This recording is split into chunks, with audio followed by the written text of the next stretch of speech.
AC బృందాన్ని చంద్రబాబు పవన్ కళ్యాణ్ కలవనున్నారు.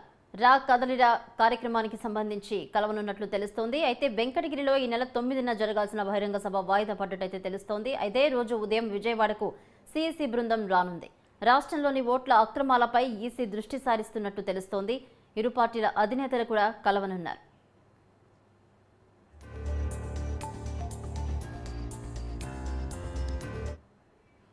ఈసీని కలవనున్నారు చంద్రబాబు పవన్ కళ్యాణ్. ఇదే అంశానికి సంబంధించి మరిన్ని అప్డేట్స్ మా ఏపీ ఇన్ఛార్జ్ కాశీరావు అందిస్తారు. కాశీరావు, భవానీ, సార్వత్రిక ఎన్నికల సంసిద్ధతపై మరోసారి ఏపీ అధికారులతో ఎన్నికల సంఘం బృందం ఒక సమావేశం కానుంది. ఈ నెల 9, 10వ తేదీల్లో సిఇసి రాజీవ్ కుమార్ నేతృత్వంలో ఎన్నికల కమిషనర్లు అనూప్ చంద్ర పాండే అలాగే అరుణ్ గోయల్ ఆంధ్రప్రదేశ్ కు వచ్చే అవకాశం ఉంది. ఇక్కడ సిఎస్ అలాగే డీజీపీతో సహా జిల్లాల కలెక్టర్లు ఎస్పీలతో సమావేశం నిర్వహించనున్నారు. 2024 ఓటర్ల జాబితా రూపకల్పనతో పాటు తప్పిదాలు అలాగే అవకతవకల అంశంపై మరోసారి సమీక్షించనున్నారు. ఈవీఎం ఫస్ట్ లెవెల్ చెక్ అలాగే పలు రాజకీయ పార్టీలు ఇచ్చిన ఫిర్యాదు పరిష్కారంపై ప్రత్యేకంగా ఎన్నికల సంఘం బృందం సమీక్షించనుంది. అయితే తెలుగుదేశం పార్టీ అలాగే జనసేన సంయుక్తంగా నిర్వహిస్తున్నటువంటి రా కదిల్రా పేరుతో ఆంధ్రప్రదేశ్ వ్యాప్తంగా సభలు నిర్వహిస్తున్న విషయం కూడా మనకు తెలిసిందే. 6వ తారీఖు కనిగిరిలో ఈ సభ జరిగింది. అలాగే 9వ తారీఖు వెంకటగిరిలో నిర్వహించాల్సినటువంటి రా కదిల్రా కార్యక్రమం ఈ వాయిదా వేసినట్టు టీడీపీ వర్గాలు తెలుపుతా ఉన్నాయి. రాష్ట్రంలో జరుగుతున్నటువంటి ఓట్ల అక్రమాలపై తెలుగుదేశం అధినేత చంద్రబాబు నాయుడు అలాగే జనసేన అధినేత పవన్ కళ్యాణ్ కేంద్ర ఎన్నికల సంఘానికి ఫిర్యాదు చేయనున్నారు. ఈ నెల 9న ఉదయం రాష్ట్రానికి చేస్తున్నటువంటి కేంద్ర ఎన్నికల సంఘం అధికారులను ఇరు పార్టీల అధినేతలు కలవనున్నారు. దీంతో అదే రోజు ఉదయం వెంకటగిరిలో జరగాల్సిన రా కదిల్రా బహిరంగ సభ వాయిదా పడింది.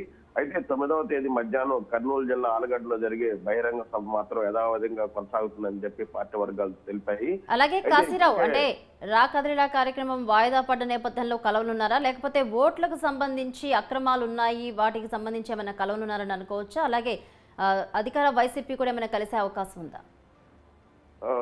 ఖచ్చితంగా భవాని, మనకు అందుతున్నటువంటి సమాచారం ప్రకారం అయితే తెలుగుదేశం పార్టీ అలాగే జనసేన ఇరు పార్టీల అధినేతలు చంద్రబాబు నాయుడు అలాగే పవన్ కళ్యాణ్ ఖచ్చితంగా కేంద్ర ఎన్నికల సంఘాన్ని కలిసేందుకే ఈ సభను వాయిదా వేయడం కూడా జరిగింది. ఇప్పటికే ఆంధ్రప్రదేశ్ రాష్ట్రంలో ఓటర్ల చేర్పులు మార్పులపై అవకతవకలు జరిగాయని చెప్పి ఇప్పటికే ఒకసారి ఫిర్యాదు చేశారు. అలాగే ఎక్కడికక్కడ అంటే ఏ నియోజకవర్గం నుంచి ఆ నియోజకవర్గం తెలుగుదేశం పార్టీకి సంబంధించిన నాయకులు ఎక్కడ అక్రమాలు జరిగాయి, ఎక్కడ అవకతవకలు జరిగాయని ఇప్పటికే ఫిర్యాదు చేయడం కూడా జరిగింది.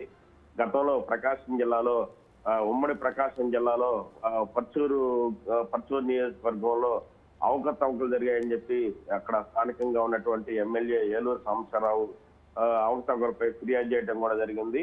దానికి సంబంధించి ఎవరైతే అక్రమాలుగా ఈ ఓటర్ల చేర్పులు మార్పులపై అక్రమాలకు పాల్పడ్డారో బిఎల్ఓలు కావచ్చు అలాగే వాళ్ళకు సహకరించినటువంటి పోలీసు అధికారులను కూడా కేంద్ర ఎన్నికల సంఘం సస్పెండ్ చేయడం కూడా జరిగింది. అయితే ఇదే క్రమంలో ఈ 9వ తారీఖు వస్తున్నటువంటి కేంద్ర ఎన్నికల సంఘానికి ఈ ఇరు పార్టీలకు సంబంధించినటువంటి నాయకులు చంద్రబాబు నాయుడు అలాగే పవన్ కళ్యాణ్ ఫిర్యాదు చేసేందుకే రా కదలరా కార్యక్రమాన్ని పోస్ట్ పోన్ చేసుకున్నారు.